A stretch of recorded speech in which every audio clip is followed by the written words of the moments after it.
नमस्कार दोस्तों, मेरा नाम है अरमान और मैं आप सभी का एक बार फिर से स्वागत करता हूं आपके अपने चैनल मनी माइंडेड पर।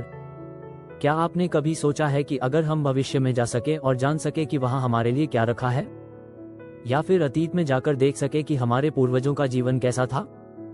हाँ, हम बात कर रहे हैं टाइम ट्रेवल यानी समय यात्रा की। क्या ये सच में संभव है, और अगर हाँ तो कैसे? चलिए इस अद्भुत यात्रा पर निकलते हैं और देखते हैं कि विज्ञान क्या कहता है। समय और उसकी वास्तविकता। सबसे पहले हमें समझना होगा कि समय क्या है और कैसे काम करता है।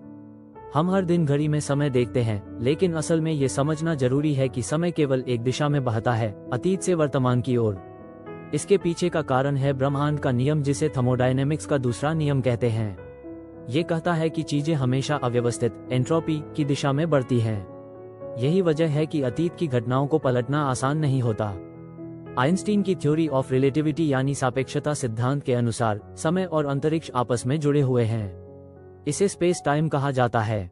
अगर कोई वस्तु प्रकाश की गति के करीब पहुंच जाए तो उस वस्तु के लिए समय धीमा हो जाएगा। इसे टाइम डायलेशन कहते हैं। ये सिद्धांत हमें बताता है कि अगर हम प्रकाश की गति से यात्रा करें तो हम भविष्य में तेजी से जा सकते हैं, जबकि हमारे लिए समय धीमा होगा। टाइम ट्रेवल के संभावित तरीके। अब सवाल आता है कि टाइम ट्रेवल कैसे किया जा सकता है। आइए जानते हैं कुछ संभावित तरीकों के बारे में। 1. प्रकाश की गति से यात्रा। जैसा कि आइंस्टीन ने बताया, अगर हम प्रकाश की गति से यात्रा करें तो हम समय को धीमा कर सकते हैं। इस तरह हम भविष्य में तेजी से पहुंच सकते हैं। लेकिन एक परेशानी यह है कि हमारे पास ऐसी कोई तकनीक नहीं है जो इतनी तेजी से यात्रा कर सके। साथ ही इस गति से यात्रा करना हमारे शरीर के लिए बेहद खतरनाक हो सकता है। 2. ब्लैक होल्स, काले छिद्र। ब्लैक होल्स वो क्षेत्र हैं जिनमें गुरुत्वाकर्षण बल इतना शक्तिशाली होता है कि प्रकाश भी वहां से नहीं निकल सकता। वैज्ञानिक मानते हैं कि अगर हम किसी ब्लैक होल के पास जाएं, तो वहां का गुरुत्वाकर्षण समय को काफी धीमा कर सकता है। इसे ग्रेविटेशनल टाइम डायलेशन कहते हैं, यानी ब्लैक होल के पास समय धीमा हो जाएगा।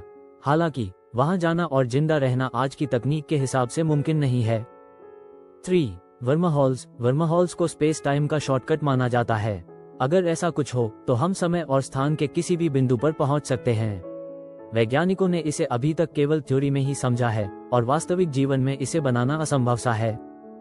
4. Time machine. बहुत से लोग सोचते हैं कि अगर हम एक टाइम मशीन बना सकें तो हम समय में कहीं भी यात्रा कर सकते हैं। लेकिन इसके लिए एक बेहद जटिल तकनीक की जरूरत होगी, जो आज के विज्ञान से परे है। क्या होगा अगर हम अतीत या भविष्य में जा सके?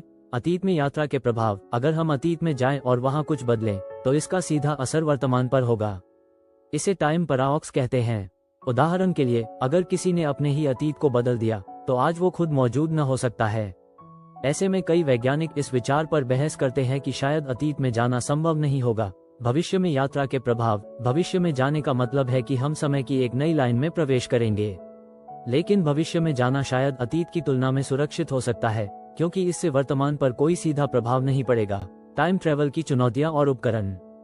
अब सवाल उठता है कि क्या हम वाकई टाइम मशीन बना सकते हैं?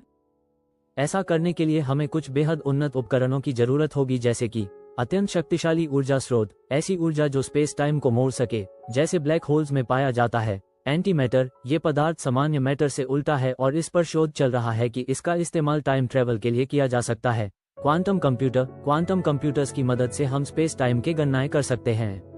ये टेक्नोलॉजी अभी भी प्रारंभिक अवस्था में है, लेकिन ये सब आज के विज्ञान से काफी दूर है। फिर भी भविष्य में कोई न कोई आविष्कार इसे मुमकिन बना सकता है। तो दोस्तों, टाइम ट्रेवल का विचार रोमांचक है और विज्ञान के लिहाज से यह संभव भी हो सकता है। लेकिन फिलहाल हमारे पास ऐसी तकनीक नहीं है जो इसे अंजाम दे सके। हालांकि विज्ञान लगातार नई खोजें कर रहा है और आने वाले समय में कुछ नया हो सकता है। अगर यह वीडियो आपको पसंद आई हो तो इसे लाइक करें, शेयर करें और चैनल को सब्सक्राइब करें। हम मिलेंगे अगले वीडियो में, जहां हम आपको और भी रोचक विज्ञान के रहस्यों से परिचित कराएंगे। धन्यवाद।